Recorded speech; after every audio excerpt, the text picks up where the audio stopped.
Olá, hoje iremos resolver um problema do tipo Boole-T, onde precisamos calcular a temperatura do ponto de bolha. Vamos começar. Uma mistura líquida contém 50% de benzeno, componente 1, e 50% de tolueno, componente 2.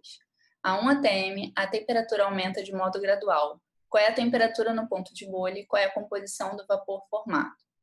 Bom, neste caso, como não temos a temperatura, a gente não consegue fazer o cálculo somatório da pressão de saturação vezes Xi de modo direto.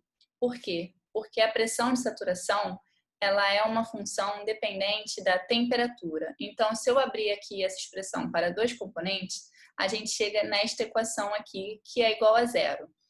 Então, a temperatura nada mais é do que a raiz desta equação. Podemos descobrir esta raiz através de algum método numérico, ou então, se a gente utilizar diretamente uma função do MATLAB, que é F0. Tá? Então, conhecido já a temperatura, podemos calcular as pressões parciais de cada componente e, por fim, calculamos as frações molares da fase vapor. Vamos, então, ao MATLAB. Bom, eu vou criar aqui um novo script, clear CLC, e vou salvar. Então, agora estamos tratando um problema Boole-T.M. Como sempre, vamos registrar aqui no nosso programa as informações que conhecemos, que é o número de componentes, a fração molar do primeiro componente, identificar este componente, então é o benzeno, a fração molar do segundo componente, que é o tolueno. E vamos registrar aqui a pressão total, ela foi fornecida e é igual a 1 atm. Lembrando que, como vamos utilizar a base de dados Antoine, ela trabalha diretamente com milímetros de mercúrio como unidade para pressão. Então, eu já vou aqui fazer a transformação da unidade, tá? Para milímetros de mercúrio. Ótimo. Vou, então, fazer a importação da base de dados Antoine. E vou imprimir essa base de dados somente para ver se a importação foi feita do modo correto. Bom, aqui importamos a estrutura, vamos ver se ele fez o display. Fez sim.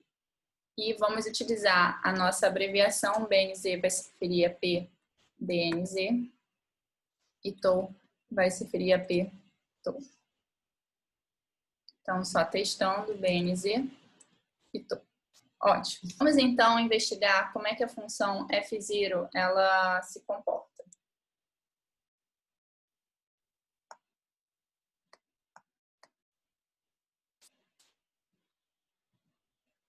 A F0, na verdade, é uma função que acha a raiz, né, de uma função não linear, tá bom? Então, a chamada dela é feita dessa forma. F0, o nome da função, e o chute inicial. Então, eu vou falar que o meu chute inicial, por exemplo, eu vou colocar aqui que vai ser 90 graus Celsius. E eu vou botar que a saída dessa função vai ser TB. E eu vou chamar aqui a minha função. E eu vou criar uma função chamada Boole-T, onde ele recebe o T0 e vai receber umas opções aqui que é para mostrar as iterações. Então, options vai ser opt-in set, display,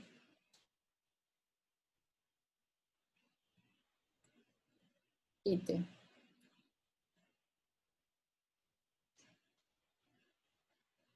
Bom, então eu preciso criar essa função Boole-T. Tá? Eu vou escrever essa função no mesmo programa principal, então eu preciso escrever ela no final do programa, onde a saída dessa função vai ser um resíduo, porque o que estamos escrevendo aqui, né? Eu vou escrever esta função aqui, onde eu quero que este lado aqui seja igual a zero, é o meu resíduo. Então, esse resíduo tem que ser o mais próximo de zero possível. E para isso, o F0 ele vai variar esse valor de T até encontrar um T que seja satisfatório. Então, vamos lá. E ele vai receber o valor de temperatura. Então, meu resíduo vai ser igual ao P total menos P menos bnz.psat de t vezes x1 menos τ.psat de t vezes x2. Só que aqui, para que esse cálculo seja feito, ele precisa conhecer aqui dentro o x, né? E o BNZ e o τ. Então, eu vou passar esses três valores aqui como argumentos extras, tá? Então, como eu vou passar como argumentos extras, no MATLAB, a gente precisa tomar muito cuidado com isso. Então, vamos lá. Toda vez que a gente quer passar argumentos extras para uma função já pré-estabelecida do MATLAB, a gente precisa sempre inserir eles após o espaço do options. Então, para o F0, a gente tem fun x0 options. Aí aqui eu boto vírgula e esses argumentos extras. Então, aqui eu boto vírgula, x, bn e τ. Então, está certo, ele conhece. Ele não conhece a pressão. Como a pressão não vai estar mudando, eu vou colocar ela como uma variável global, tá? Global P. Eu poderia também botar o x, o benzeno e o τ também como variáveis globais. Também não fica a escolha de você. Então, eu vou rodar esse problema. A gente rodou aqui e ele deu que a temperatura de bolha, né, do ponto de bolha, é 92 graus Celsius. E aqui a gente consegue ver as iterações, tá? Ele utilizou o método da abscissão, né, que é o método default dele. Então, primeiro ele precisa achar um intervalo onde a função muda de sinal, né? E aqui ele faz o cálculo, então, da raiz. Então, ele achou aqui por um 92. Ótimo, então já temos a temperatura do ponto de bolha. Vamos, então, agora fazer o cálculo das frações no ponto de bolha. Então, eu vou aqui abrir um outro arquivo que eu já resolvi em outra aula, que é o problema Volpe, só para fazer uma cópia, para não precisar escrever tudo isso de novo.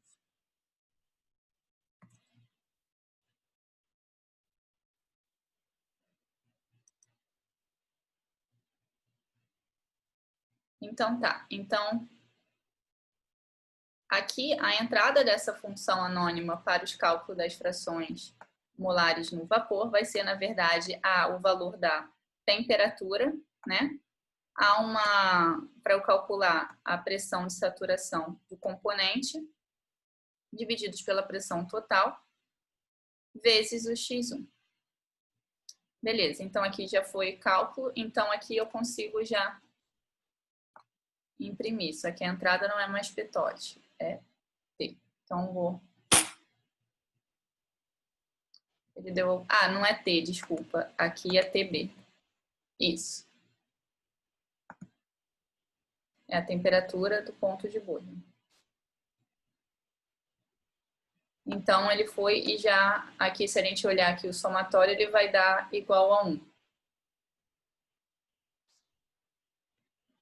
Porque se a gente fizer aqui, ó,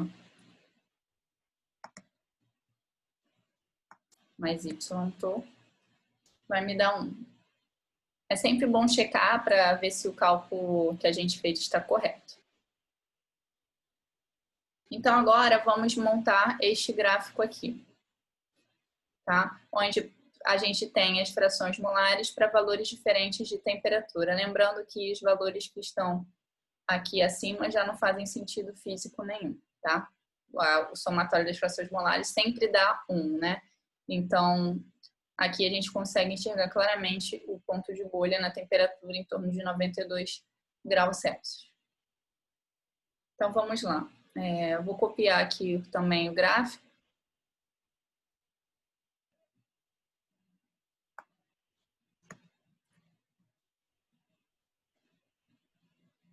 Só que aqui é para vários T's, então eu preciso criar aqui um T que vai de 70 a 110, por exemplo.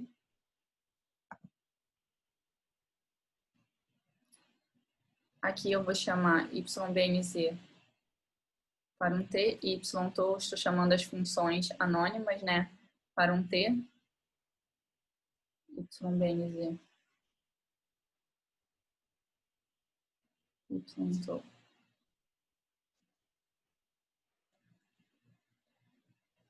Então, aqui é para a temperatura do ponto de bolha, ITB.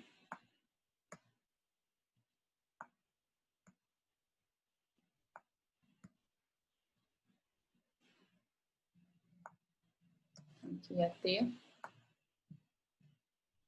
Graus Celsius, fração molar no vapor. Prontinho. E aqui a gente consegue ter o nosso gráfico final, onde aqui a gente consegue ver a fração molar no vapor, né, do tolueno, aqui a fração molar do vapor do benzeno, e aqui é o somatório das frações molares no vapor para a temperatura de bolha.